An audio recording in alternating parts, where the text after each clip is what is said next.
Shabbat Shalom. More than a biological response, we like to make connections. The biological response is Pavlovian. Something happens to us a number of times, and then there's a response that precedes the next time that situation is before us. But we like to connect also to people. We like to connect ourselves to particular events.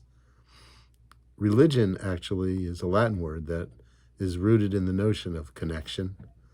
Some might say it's the connection between a human being and God, but other people might realize or say that it is the connection between people. And so we create community through our connections. We know how important our connections are. I bring this up because part of the job of a rabbi is to make connections between an ancient tradition, a very old text or texts, and our lives today. And as I was thinking about this weekend, I realized that there are some important connections to be made. There are connections to be made between three very diverse elements.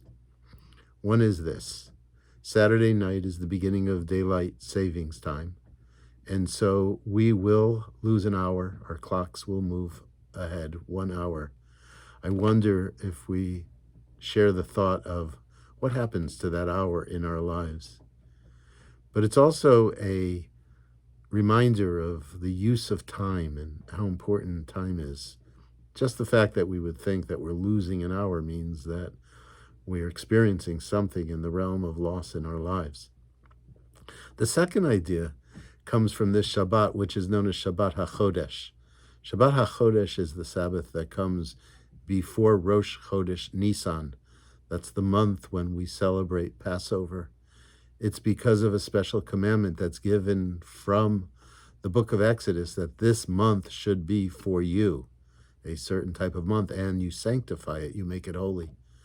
It is a contribution of the ancient Hebrew Bible to humanity, to everyone, including certainly ourselves, that we have the capacity to make life holy. One moment is not the same as the moment that came before, nor the moment that comes after. Every minute is different, and we have to be able to separate time out for ourselves to make it special, to make it holy. That's what Shabbat is all about. That's what our festivals are about. And the third idea, having to do with time, can be found in the following. It's been described as a time when we are seeing the end, the light at the end of the tunnel. It's obviously related to the pandemic and all the great challenges, stressors, anxieties, fears of the pandemic. But we know that we're coming towards the end. We received a great deal of hope last night from President Biden about what that means and where we'll be in a few months and where we'll be on July 4th. And we know that we're going to come through. But yet, this time we are still in the tunnel.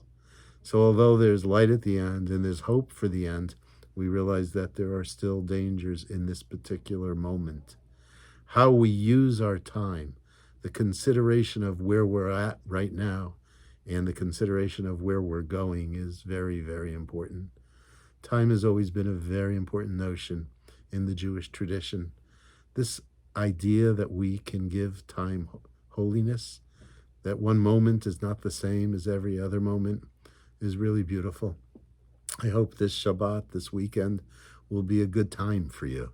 Will be a time when you'll be able to do some retrospection, some thought to what we've been through, and also a time to give hope for where we are going. I wish you all Shabbat Shalom and Chodesh Tov. May it be a good month for you and for all of us. May it be a month of blessing. May it be a month where we come closer to the light that we are so excited about. Bye-bye.